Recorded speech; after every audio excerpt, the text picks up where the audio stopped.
Saudara, minggu ini adalah tema terakhir sepanjang bulan September ini kita merenungkan tentang Bapak Nuh, saudara, atau Nabi Nuh.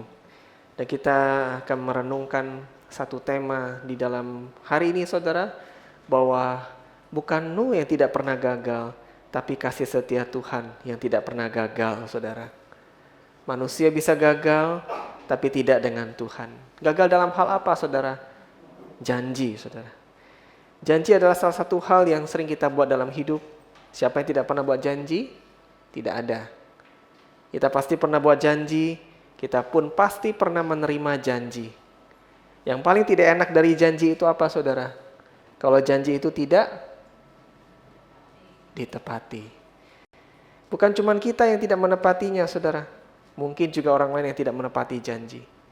Saudara pernah tidak menerima janji yang ditepati? Janji untuk berubah tidak ditepati. Kembali lagi ke pola yang lama.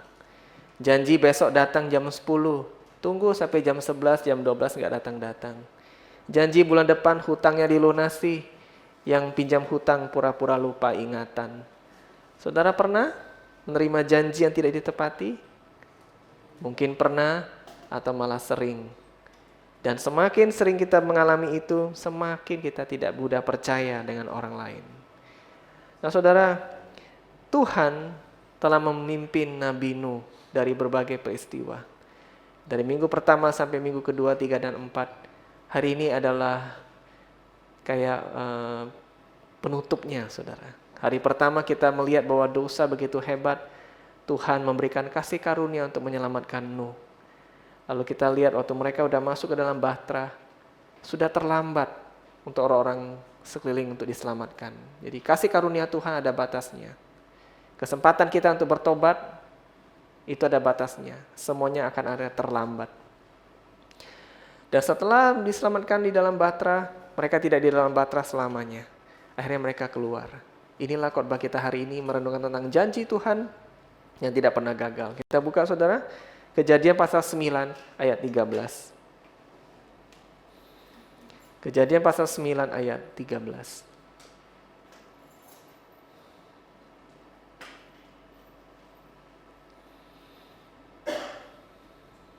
Sudah ketemu Bapak Ibu? Satu bagian firman Tuhan. Kejadian pasal 9 ayat 13. Yang sudah ketemu katakan amin. Kita baca bersama-sama, di rumah juga boleh menyimak dengan baik. Kita baca 1, 2, 3. Busurku kutaruh di awan, supaya itu menjadi tanda perjanjian antara aku dan bumi. Busurku kutaruh di awan, itu bicara soal pelangi, saudara.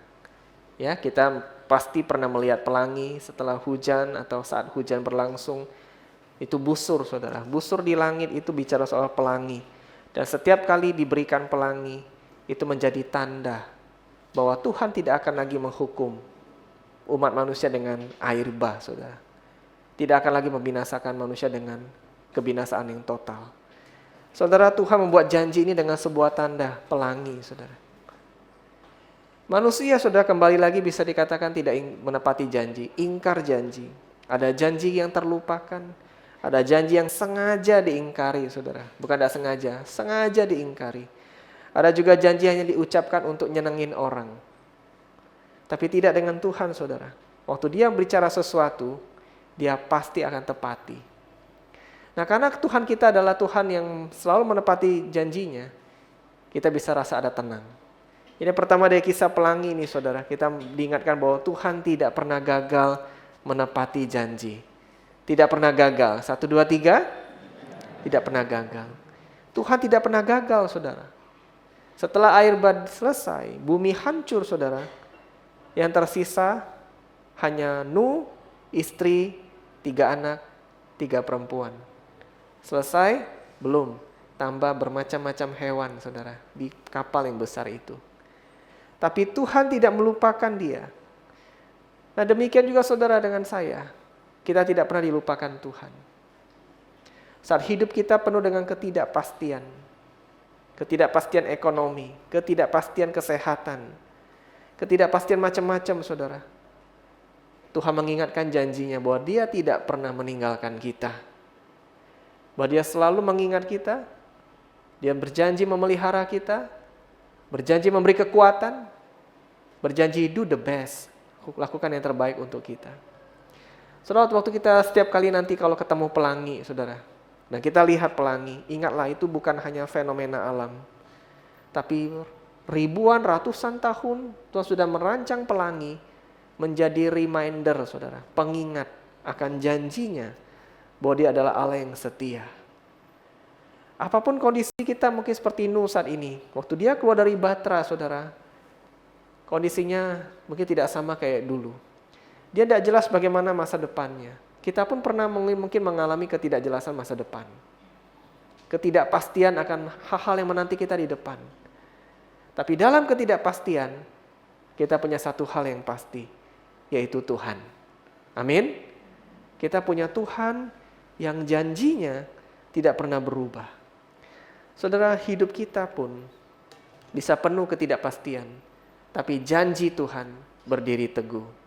Kita buka, saudara, Yesaya pasal 40 ayat 8, Bapak Ibu. Ayat pendukung ini. Yesaya pasal 40 ayat 8. Nah, saya minta satu orang bacakan bagi kita, saudara ya. Nanti Sunli aja bacakan, Sunli. Yesaya 40 ayat 8 bagi kita semua. Nanti berdiri, baca dengan lantang dan jelas ayat ini untuk kita semua. Silakan Sunli. Yesaya 40 ayat 8. Rumput menjadi kering, bunga menjadi layu, tetapi firman Allah kita tetap untuk selama-lamanya. Amin. Rumput menjadi kering, bunga menjadi layu, saudara. Tidak ada yang permanen. Hidup sekeliling bisa berubah. Rumput segar pagi, sore layu. Sengat matahari yang panas membuat dia layu. Bunga yang indah cantik di pagi hari, berapa kali kemudian bisa layu. Situasi bisa berubah, tapi puji syukur kasih Yesus tidak berubah. Janji Tuhan tidak berubah. Saudara, seperti apa janji Tuhan itu bagi kita? Saudara, seperti kita itu dikasih payung, saudara. Ya. Seperti gambar ini ada payung, saudara. Tuhan tidak selalu menghilangkan masalah seketika, tetapi janjinya menjaga kita agar tidak binasa. Waktu Tuhan hadir, saudara, janji itu kayak payung, saudara. Apa maksudnya? Waktu kita berjalan dengan payung, kita lagi berjalan, mungkin sebelumnya tidak bawa payung, saudara. Hujan deras, basah kuyup, kepala sampai ujung kaki basah. Dan kita tidak mau terus basah. Atau kita berharap kalau bisa jangan basah nih, lagi mendung. Jangan sampai basah. Lalu ada orang yang nyodorin payung. Lalu waktu disodorkan payung, hujan tetap turun tidak berhenti. Betul? Tapi payung itu melindungi kita dari tetesan air hujan. Mau ngomong apa ini, saudara? Tuhan seringkali tidak menghilangkan masalahmu. Masalahmu mungkin hari ini masih ada. Struggle-nya kamu, kita challenge-nya kita, saudara. Seperti lagu tadi, tantangannya begitu besar hebat. Tuhan tidak hilangkan. Tapi Tuhan memberikan janji penyertaan-Nya. Supaya kita tidak hancur karena tantangan. Supaya kita tidak habis ambruk karena tantangan. Janji Tuhan, betul saudara, tidak menghilangkan masalah. Tapi memberi kita kekuatan, tetap bisa keep going, maju jalan dengan pertolongannya. Amin. Nah, banyak orang Kristen diajar bahwa janji Tuhan selalu menghilangkan masalah. Tidak, saudara, tidak selalu. Tidak selalu Tuhan menghilangkan gunung. Dia biarkan gunung itu tetap ada. Dia suruh kita daki. Dia temani kita untuk buat otot-otot kita lebih kuat. Dia tidak hilangkan hujan, tapi dia kasih kita janji. Begitu banyak janji. Engkau pegang, saudara. Supaya dalam hujan, badai, pergumulan yang berat sekalipun, engkau tetap bisa berdiri dan berjalan dengan pertolongan Tuhan. Saudara, kehidupan kita mungkin hari ini mengalami hujan badai yang banyak. Mungkin itu masalah penyakit yang berat. Mungkin itu masalah ekonomi yang sulit. Mungkin itu masalah tekanan pekerjaan atau konflik keluarga. Nah, hari ini saudara, jangan pegang yang lain dulu. Tapi engkau pegang janji Tuhan. Engkau pegang apa yang Tuhan katakan tentang pemeliharaannya, tentang kekuatannya, tentang pertolongannya, tentang solusi yang dia janjikan, tentang bahwa dia memberi yang terbaik menanti di depan sekalipun engkau belum lihat. Engkau pegang janji Tuhan. Saudara, banyak di antara kita tidak sabar dengan janji Tuhan. Kok belum kelihatan apa yang Tuhan janjikan? Sabar saudara. Ketika janji Tuhan tertunda, engkau terus berdoa. Engkau gunakan waktu itu untuk memperdalam doamu, memperteguh imanmu, dan tetap bekerja dengan tekun. Saudara percaya bahwa Tuhan tidak mungkin ingkar janji. Sambil menunggu Tuhan mengabulkan apa yang kita doakan, menepati janjinya, terus jaga imanmu. Abraham saudara, menanti janji Tuhan ditepati, kehadiran sang anak, dia harus bertahan dalam iman selama berapa tahun? 25 tahun. Waduh, siapa yang bisa tahan sedemikian? Abraham. Bukan dengan kekuatan dia, tapi dia dengan kekuatan Tuhan. Dia bertahan. Saudara, waktu Israel harus keluar dari bangsa Mesir, mereka harus menunggu berapa lama saudara? 400 tahun perbudakan. Mereka harus sabar jalani semuanya itu dengan Tuhan. Nah hari ini saudara, kalau kita mulai rasa lesu, Tuhan itu benar atau enggak sih? Saudara jangan buru-buru berkata Tuhan lalai menepati janjinya. Mungkin Tuhan sedang membentuk karakter kita. Amin. Mungkin Tuhan sedang memproses hati kita. Mungkin Tuhan sedang menyiapkan waktu yang terbaiknya bagi kita. Saudara, mari kita pegang janji Tuhan. Dia tidak pernah gagal menepati janjinya. Kita flashback ke belakang saudara, 10-20 tahun kehidupan kita. Pernahkah engkau mengalami Tuhan menepati janjinya dalam hidupmu? Kalau kita undang 1-2 di antara kita kesaksian, pasti ada ruang kesaksian yang akan dipenuhi banyak di antara kita cerita. Kita punya story-nya sendiri saudara, cerita hidup kita dengan Tuhan. Pernah mungkin puluhan tahun yang lalu, atau belasan tahun lalu kita bergumul, struggle dengan penyakit. Kita pikir tidak mungkin lewat, tapi lewat juga Tuhan kasih kita kesembuhan dan kekuatan. Kita nengok waktu yang lalu, kita rasa goyah, kita cari orang tidak bisa kuatin kita. Lalu akhirnya di kamar kita berlutut, Tuhan bantu usahaku yang hampir ambruk.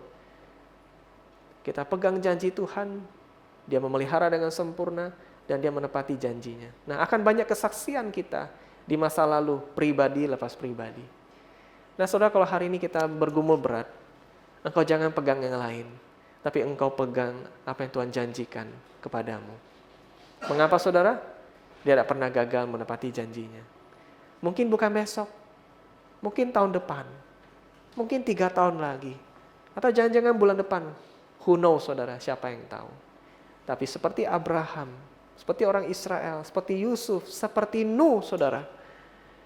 Dia setiap kali lihat pelangi itu, dia diingatkan, Tuhan berjanji, tidak akan pernah lagi memberikan air bah. Tuhan memberikan tanda. Nah saudara, itu yang pertama. Yang kedua Bapak Ibu Saudara, waktu mereka sudah selesai air bah itu terjadi, Tuhan menunjukkan kepada Nuh, sudah selesai nih, keluar yuk dari Batra. Saudara, berkat yang Tuhan berikan bukan hanya untuk Nuh, tetapi kasih karunia Tuhan berlaku turun-temurun antar generasi saudara. Katakan turun-temurun. 1, 2, 3. 1, 2, 3. 1 turun-temurun. Janji Allah kepada Nuh itu berlaku bukan hanya kepada dia, anak bukan, kepada cucunya bukan, terus saudara turun ke bawah. Saudara, janji Tuhan dan kasih karunia-Nya melampaui kehidupan kita saat ini. Amin. Kita buka Mazmur 100 ayat 5, saudara. Mazmur pasal 100 ayat 5.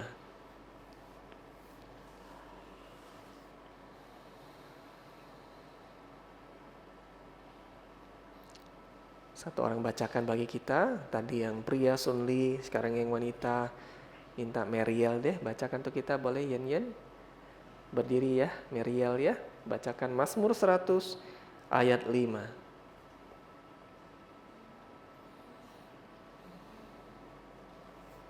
Silakan. Sebab Tuhan itu baik, kasih setianya untuk selama-lamanya, dan kesetiaannya tetap turun-temurun. Amin. Makasih Yen. Kita baca sama-sama Pak Ibu. 1, 2, 3. Sebab Tuhan itu baik, kasih setianya untuk selama-lamanya, dan kesetiaannya tetap turun-temurun. Saudara lihat ya, sampai ke generasi berikut, anak, cucu, cicit, buyut, cicit, dan seterusnya. Kasih setia Tuhan. Waktu Tuhan berikan pelangi, saudara, busur di langit. Itu bukan cuma dilihat sampai hari ini pun kita masih lihat pelanginya. Betul? Sampai besok kalau terjadi hujan, matahari bersinar timbul pelangi, seterusnya. Tuhan hadirkan pelangi sampai seterusnya. Memberitahu, saudara, berkatnya tidak hanya berhenti di akhir hidup kita, tapi juga di anak, cucu, dan seterusnya, saudara.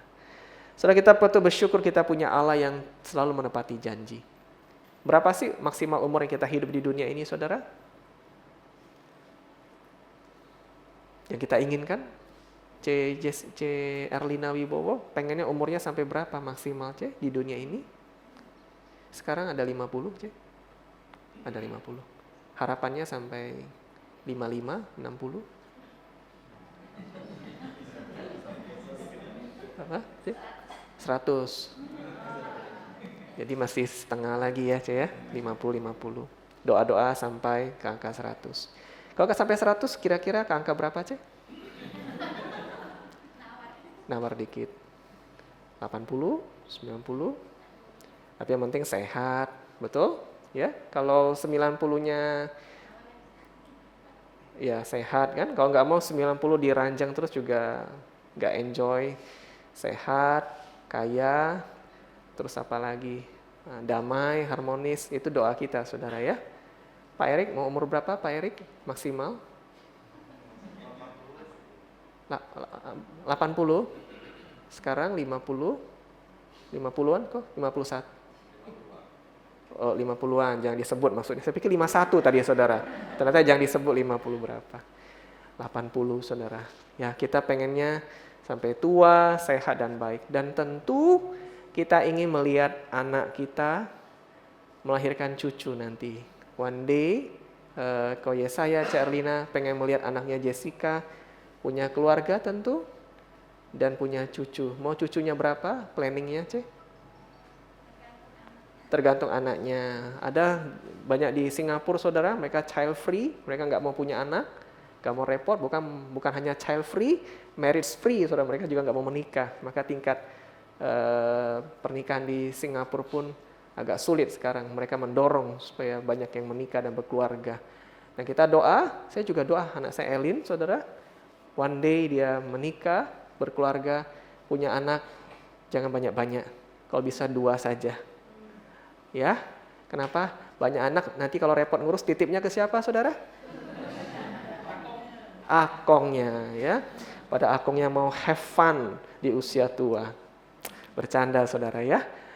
Nah, pengen doa supaya anak saya Elin, Jessica, Jason one day punya family, punya cucu.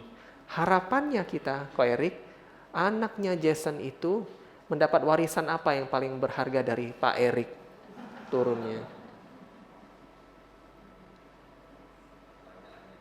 Pertanyaan yang sulit kok. Pasti logika kita kalau kita pengusaha, ya paling tidak perusahaan kita jangan hancur dong. Ada mitos perusahaan itu hancur di generasi ketiga. Doa-doa jangan terjadi dengan kita. 1, 2, 3 turun terus, malah berkembang dan expand perusahaan kita. Jadi kalau bisa warisannya warisan usaha, tambah jaya, tambah makmur. Amin. Oke. Tapi apakah hanya itu warisan yang ingin kita tinggalkan kepada cucu dan cicit kita? Kok? Tidak. Warisan apa yang kita ingin mereka dapatkan? Warisan iman, saudara. Doa-doa. Doa-doa. Saya bisa lihat cucu, saudara bisa lihat cucu saudara. Saya bisa lihat cicit, anak dari cucu, buyut cicit. Wah, itu kalau angka 100 mungkin masih dapat lihat C. Erlina. Nenek saya 99 tahun, dia bisa lihat buyut cicit. Masih dapat kesempatan, walaupun sudah pikun, sudah nggak terlalu ingat. Di usia 99, masih bisa lihat cicit dan buyut cicit, saudara. Tapi yang luar biasanya ditinggalkan bukan hanya materi, tapi dibawa kepada Tuhan. Sehingga kasih setia Tuhan menolong anak dan cucu kita hidup di dalam Dia. Itu, saudara, adalah harta yang buat kita jauh lebih bahagia. Amin. Saudara, waktu mereka hidup di dalam Tuhan, dari miskin bisa jadi kaya. Tapi kalau tidak hidup di dalam Tuhan, dari kaya bisa jatuh miskin. Nah saudara, seperti Nabi Nuh, kita butuh doakan begini, Tuhan tolong aku, supaya hidupku ini tidak egois, hanya di dalam aku saja stopnya. Tapi berkat kebaikan-Mu, boleh menurun ke anak-anakku, bahkan ke cucu cicit yang tidak tahu aku masih kesempatan lihat mereka atau enggak. Tapi aku berdoa, Engkau tetap pelihara mereka, sekalipun aku sudah tidak ada. Saudara, kesetiaan kita kepada Tuhan hari ini berdampak pada anak kita dan generasi berikutnya. Bapak Ibu setuju? Kesetiaan kita pada Tuhan hari ini, jangan main-main saudara, berpengaruh kepada anakmu, cucumu. Nah karena itu saudara, jangan muluk-muluk, jaga dulu hidupmu saat ini. Engkau tidak pernah tahu ternyata anakmu memperhatikan, mereka punya iman, meneruskan itu pada cucu dan generasi berikut. Sampai saudara satu hari, maaf saudara ya, saudara sudah nggak ada. Lalu foto saudara dipajang di situ. Contohnya foto Pak Erik, masih muda, ganteng. Ya, fotonya digantung di rumah menunjukkan, mohon maaf ya kok ya, bukan mendoakan. Sudah tidak ada lagi gitu. Nah, waktu itulah Jason bilang sama anaknya, Papa siapa itu? Oh itu Akong. Akong apa Yeye apa Kongkong lah, saya nggak tahu sebutannya. Oh itu Akong ya, iya. Gimana Pak waktu Akong masih hidup? Aduh udah usah, dia suka main cewek Akongmu itu. Janganlah, waduh. Terus perusahaan dari ini, aduh kacau balau keuangan. Oh gitu ya Akong ya, yo ke gereja itu KTP baik, sampai main keyboard segala macam, aduh terkenal di itu main cewek. Jangan kayak Akong, itu contoh Pak Erik, nah, contoh. Jangan kayak dia. Nah saudara bayangkan, kalau cucu cicitnya lihat foto itu, tidak mau aku kayak Akong, malu, tidak mau. Nah itu akan kita dapat saudara, kalau kita sudah tidak ada. Tapi waktu kalau kita hidup dalam Tuhan, mungkin Jason akan cerita, oh itu Akong, orang yang hidup dalam Tuhan. Dia rajin melayani Tuhan. Dia bukan orang tua yang sempurna, bukan kakek yang sempurna, tapi dia menjadi yang dia terbaik yang dia bisa lakukan untuk taat kepada Tuhan. Nah saudara, apa yang terjadi? Waktu cucu cicit kita diceritakan seperti itu, atau mungkin ke kuburan, cengbeng saudara, bersih-bersih, kita ingin flashback, mengenang lagi, apa yang diceritakan? Hal-hal baik kita di dalam Tuhan. Nah saudara bilang, cuekinlah musuh, aku juga tidak raso lagi, aku sudah di sorga sama Tuhan Yesus. Mereka ngomong apa, ngomonglah. Kalau saudara di sorga dong, karena kita udah percaya Tuhan Yesus diselamatkan, itu janji Tuhan. Tapi walaupun kita udah di sorga saudara, kita ingin terus berharap yang hidup di dunia ini walaupun kita tidak ada, mereka boleh bangga dengan kita. Bangganya apa? Bangga bahwa kita telah memberikan contoh. Seperti Nabi Nuh, hidup setia di dalam Tuhan. Nah hari ini saudara, yuk kita persembahkan hidupnya menyenangkan Tuhan. Jangan jauh-jauh, mulai dulu dalam keluarga. Dalam keluarga, 1, 2, 3. 1, 2, 3, dalam. Dalam keluarga, engkau jadi berkat yang paling terdekat bagi pasangan, anak, mertua, siapapun yang tinggal di rumah kita. Ngurus yang jauh-jauh, yang dekat tidak diurus. Ayah saya beberapa waktu ini saudara mengalami insiden, jatuh di depan toilet, patah kaki, operasi, harus opname. 1 bulan lebih ini sudah kami dampingin. Nah saudara kalau mau hire orang untuk jaga, bisa saja. Tapi anak masih hidup harus gotong royong. Jadi setiap malam kami buat giliran jaga malam. Melelahkan saudara? Melelahkan. Capek. Kita pengen ada kesibukan lain, tapi harus kita rela hati. Ngapain saudara saya berkorban dengan saudara saya luar biasa di luar, sedangkan orang terdekat tidak mengalaminya. Nah kita harus pastikan dulu orang terdekat kita mengalami kasih kebaikan Tuhan. Mengalami kasih Kristus dari kita. Mereka tidak ucap terima kasih orang terdekat, tidak apa-apa, tulus saja lakukan. Tulus saja. Saudara nggak cerita tentang Tuhan Yesus pun, dari perilaku saudara, orang terdekat yang merasakannya. Hari ini saudara, mau mengecek hidup kita, paling gampang tanya siapa? Tanya orang terdekat. Saudara mengecek hidup saya saudara tanya Pastor Christine. Saya ingin tahu kehidupan Sunli, saya tanya Sinta. Saya pengen tahu kehidupan AI Huilian, saya tanya Pak Yohanes Wijaya. Saya mau tahu kehidupan Ibu Sutian, kok Adamnya tidak datang hari ini. Tapi bisa tanya dengan kok Adam sebagai suami. Tanya orang terdekat. Mereka sudah mengalami Tuhan belum dari hidup kita. Nah saudara, Kalau orang terdekat itu masih dalam hidup kita saat ini, yuk kita tunjukkan dulu kasih Tuhan kepada mereka. Jangan satu hari mereka sudah tidak ada, nyesal kesempatan sudah hilang. Nuh saudara tidak menyesal. Mengapa? Dia naik Batra tidak sendirian. Dia ajak siapa? Ajak istrinya. Dia ajak siapa lagi? 3 anak, 3 mantu. Satu keluarga inti. Dia bawa dalam Batra. Apakah gampang? Saya rasa tidak, saudara. Mungkin dalam proses bangun Batra itu 100 tahun lebih, saudara, bangun kapal itu. Mungkin dalam proses itu anaknya ragu, Pak, yang bener baiklah. Capek kita ini bangun Batra. Hujan tidak turun-turun. Orang-orang ngejekin kita semua. Sebagai bapak, ini imajinasi saya, saudara ya. Sangat mungkin Nuh akan kuatin anaknya. Nak, sabar, sabar. Tuhan tidak akan ingkar janji. 1 hari hujan besar pasti turun. Tuhan sudah janji. Sabar ya nak ya, kuatkan imanmu. Apa yang dilakukan saudara? Dia kuatkan iman anak-anaknya.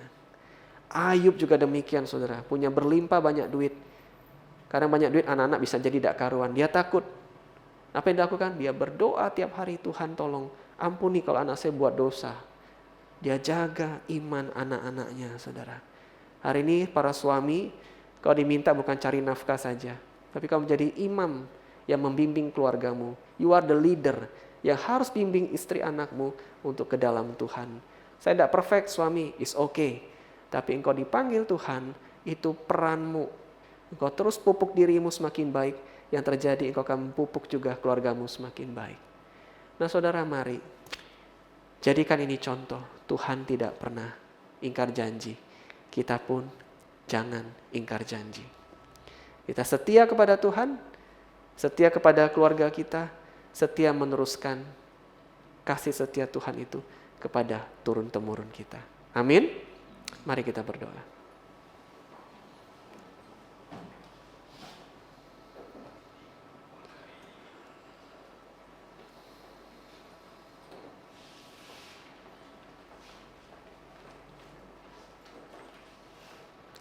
Sudah ambil waktu sebentar merenungkan firman Tuhan ini.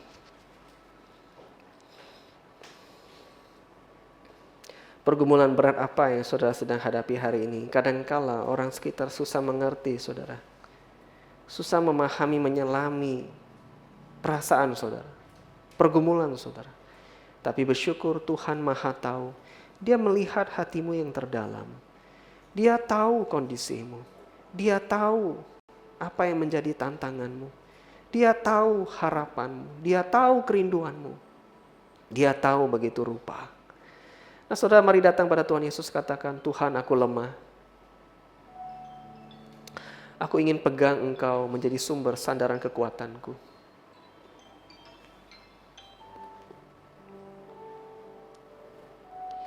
Minta kekuatan daripada Tuhan saudara.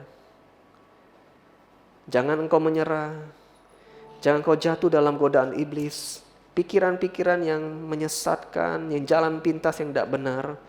Saudara tolak semuanya itu. Katakan, Tuhan Yesus, Tuhan Yesus, aku mau pegang janjimu.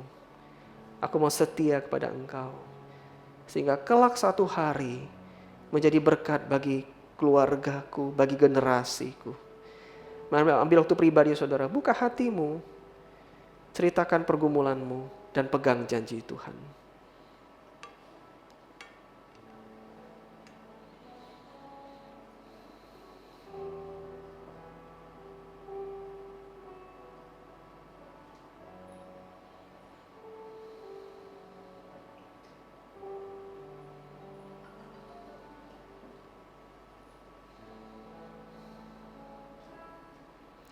Tuhan terima kasih untuk firman-Mu.